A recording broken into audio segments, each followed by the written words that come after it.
Muito bem, senhores, apenas agora aqui relembrando, vamos fazer aqui um exemplo de um delineamento inteiramente casualizado, tá? Chamado também de DIC. É aquele delineamento em que os tratamentos são designados inteiramente ao acaso às unidades experimentais ou parcelas.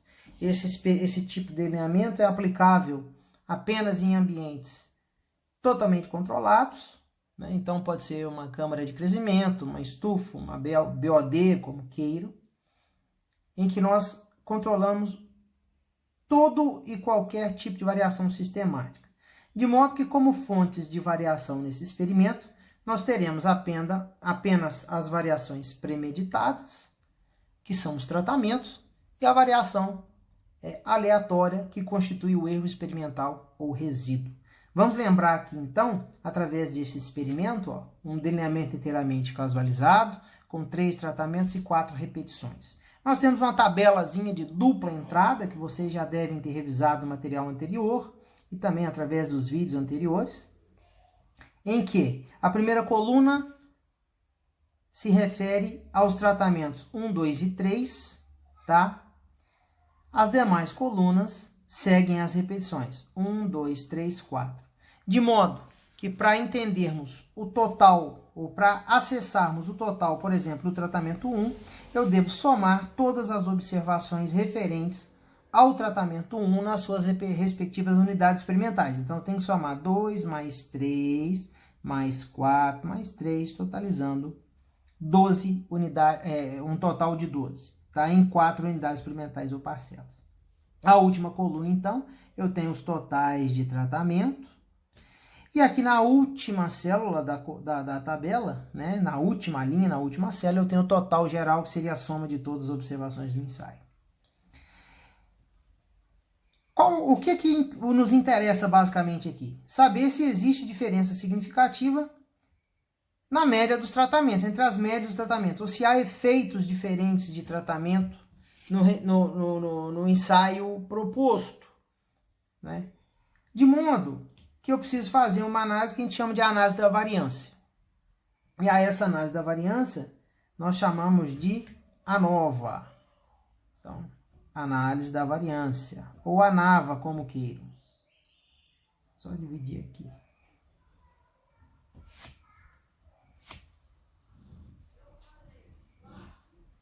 Tá? Então, nós temos que fazer a ANOVA.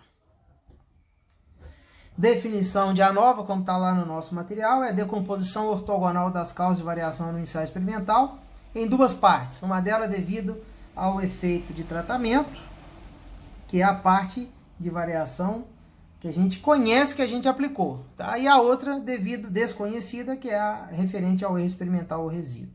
Então, a gente decompõe isso ortogonalmente e depois faz um teste de razão de variâncias, né? Dividindo, então, a variação de tratamento pela variação do erro e compara isso por um teste F, tá bom? De modo, então, que para fazer a análise da variância eu preciso estabelecer as hipóteses. Quais são as hipóteses em teste? Como eu montei um ensaio para testar o tratamento 1 contra o 2 contra o 3, respectivamente, eu tenho a primeira hipótese, que eu chamo de hipótese de nulidade, ou H0, tá bom? Em que eu digo assim, ó. Opa. A hipótese é sempre escrita para o parâmetro, viu, gente? Então não tem que botar chapéu, não. M1 igual a M2, que é igual a M3. O que eu quero dizer com isso? Quero dizer que a média do tratamento 1 é igual à média do tratamento 2, que é igual à média do tratamento 3. Tá certo? E a H1, pelo menos uma das médias difere das demais, ou simplesmente não H0. Para definirmos isso, como a análise é a análise da variância, eu preciso calcular as somas de quadrado. Então, vamos pensar aqui inicialmente, ó, soma de quadrado de tratamento, tá bom? vai ser igual 1 sobre J do somatório em I dy e ponto ao quadrado menos y ponto ao quadrado dividido por IJ. Bem, 1 sobre J. J é o total de repetições. Então, J para nós nesse ensaio aqui vai ser 4, porque eu tenho 4 repetições. Quem é esse indivíduo 12, essa soma 12 aqui? Esse 12 vem da soma de 2 mais 3 mais 4 mais 3. Então, como cada indivíduo no interior dessa tabela é o indivíduo Y e J, por exemplo, esse 13 aqui é a observação Y33. Por quê? Ele se refere ao tratamento 3 na sua repetição 3. Então, cada indivíduo desse aqui é indivíduo Y e J. Se esse aqui está somado na linha, esse 12 se refere, então, ao Y 1 ponto, esse Y 2 pontos e esse 54, o Y 3 pontos. Então, eu tenho aqui o total do tratamento 1 é o Y 1 ponto. Total do 2, Y 2 pontos. Total do 3, Y 3 pontos. E esse 100 é o Y ponto, ou seja, o total geral do ensaio. Então, fazendo isso, a gente desenvolve essa soma de quadrados, né? Então, para essa soma de quadrados, nós teremos a soma de quadrados de tratamento, vai ser igual a 1 sobre 4, tá? De quem? 12 ao quadrado, mais 34 ao quadrado, mais 54 ao quadrado, tá certo? Menos 100 ao quadrado, dividido, então, por 12. Por que 12? Se o J vale 4, o I vale 3, porque o I é o total de tratamento. Então, 3 vezes 4, que é o IJ, dá 12. Quanto é então essa soma de quadrado? Essa soma de quadrado vai ser 220 com 67.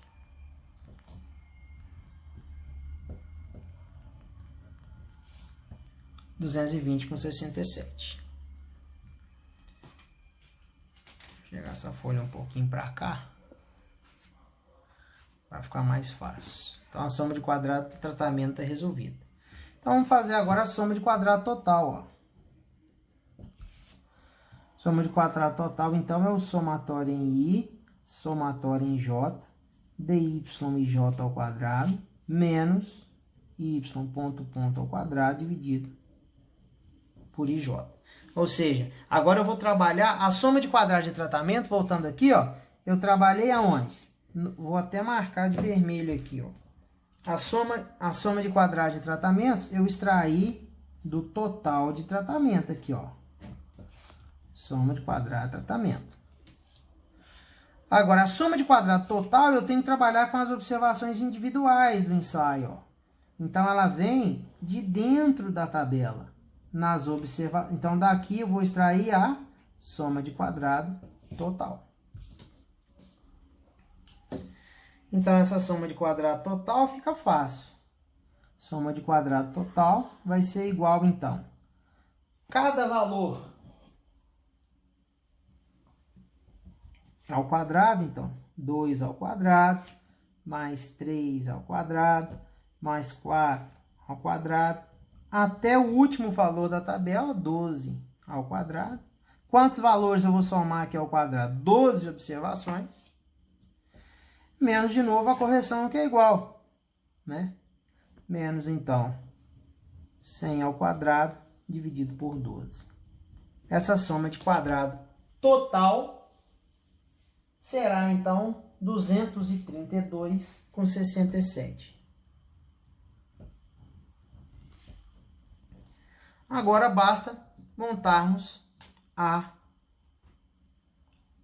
tabela da análise da variância, tá certo? Então, a tabela da análise da variância será sempre assim, ó. Fonte de variação,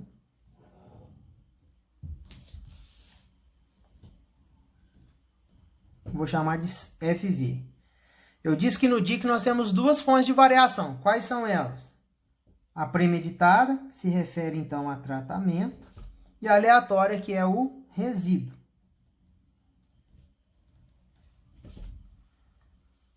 Graus de liberdade, somas de quadrado,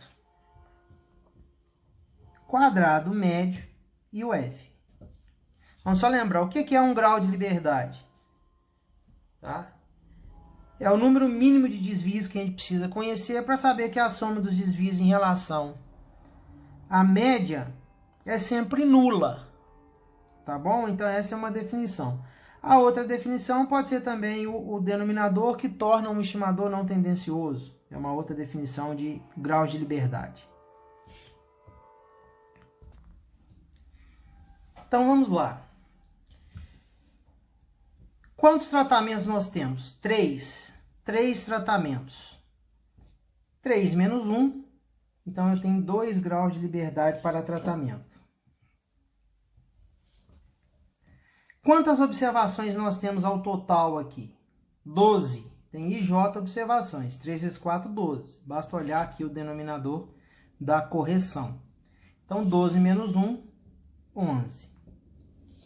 Como é que eu descubro os graus de liberdade para o resíduo?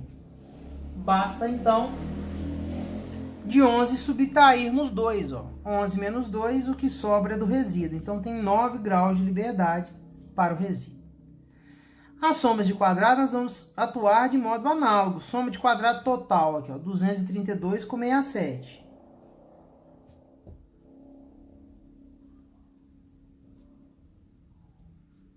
Soma de quadrado para tratamento, 220 com 67. Como é que nós vamos descobrir o resíduo? Também por diferença. Do total, eu tiro a soma de quadrado devido à variação que eu conheço, que é a soma de quadrado de tratamento. O que sobra é a variação devido ao resíduo. Então, a soma de quadrado devido ao resíduo. Então, 232 com 67 menos 220 com 67, vai sobrar 12 para o resíduo. Quadrado médio. Quadrado médio é sinônimo de variância. Então, vamos só lembrar lá das aulas de estatística básica. O que é a variância? É uma soma de quadrado dividido pelos graus de liberdade. Então, por que quadrado médio é sinônimo? Se eu quisesse aqui, ó, sigma 2, chapéu x, ou seja, variância estimada de x, vai ser a soma de quadrados dos desvios de x dividido pelos graus de liberdade de x. Tá bom? Então, por isso que quadrado médio é sinônimo de variância. Se eu dividir a soma de quadrado de tratamento pelos graus de tratamento, eu tenho quadrado médio devido a tratamento, que dá 110 com 33.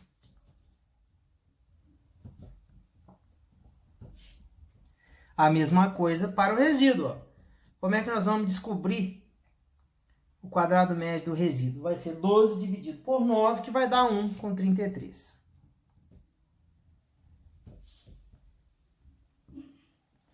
Aqui o F, esse F aqui vai ser o F, então, que a gente chama de F calculado. Como é que a gente acha o F calculado? O F calculado vai ser quadrado médio de tratamento dividido pelo quadrado médio do resíduo. Quando a gente divide o quadrado médio de tratamento pelo quadrado médio do resíduo, teremos um F, então, de 82,95.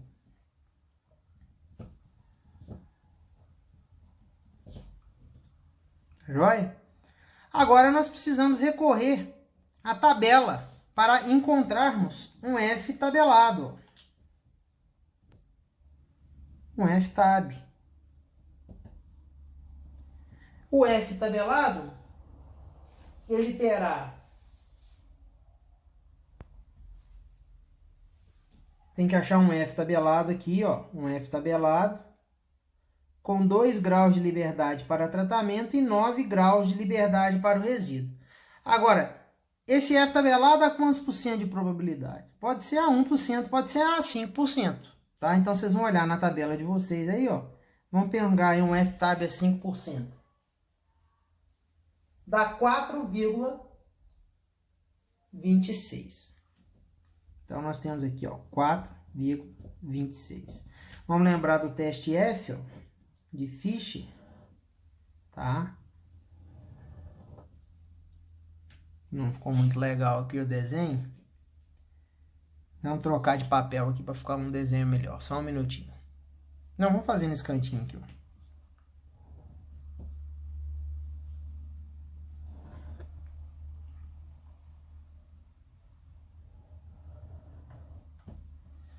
Tá bom? Então tem o F de Fischer, tem aqui a 5%, aquilo que a gente chama de região de rejeição de H0.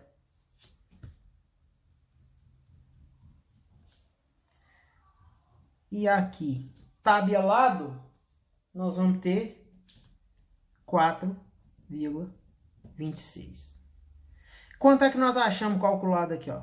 82, ó. Então, 82 é maior que o 4,26, ó. Tá bem para lá. Então, qual que é a conclusão que a gente chega? A gente chega na seguinte conclusão, ó. Fazendo esse cantinho aqui. Conclusão.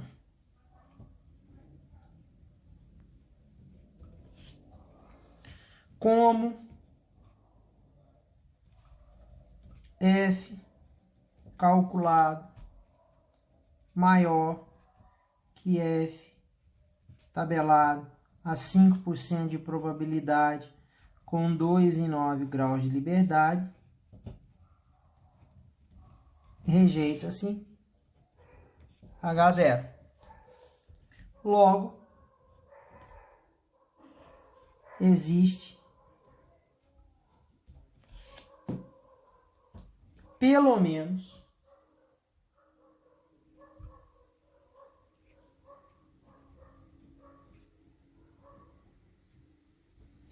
uma média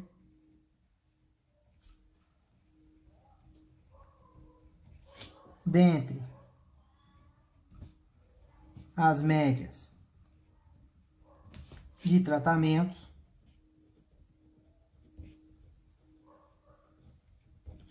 que diferem das demais em nível de 5% de probabilidade. Tá joia? Então nós montamos o ensaio, coletamos os dados. Aqui, ó. Coletamos os dados. Fizemos a análise. As hipóteses estão aqui. Soma de quadrado de tratamento. Tá aqui. Soma de quadrado total. Tá aqui. Esse aqui é o quadro da ANOVA. Tá bom? E essa aqui é a estatística F. Para uma região de rejeição de 5% de probabilidade, nós encontramos um F tabelado para 2,9 graus de liberdade igual a 4,26. Porém, o que nós encontramos é 82,95. Então, como 82,95 é maior que 4,26, o que a gente faz? Rejeita-se H0.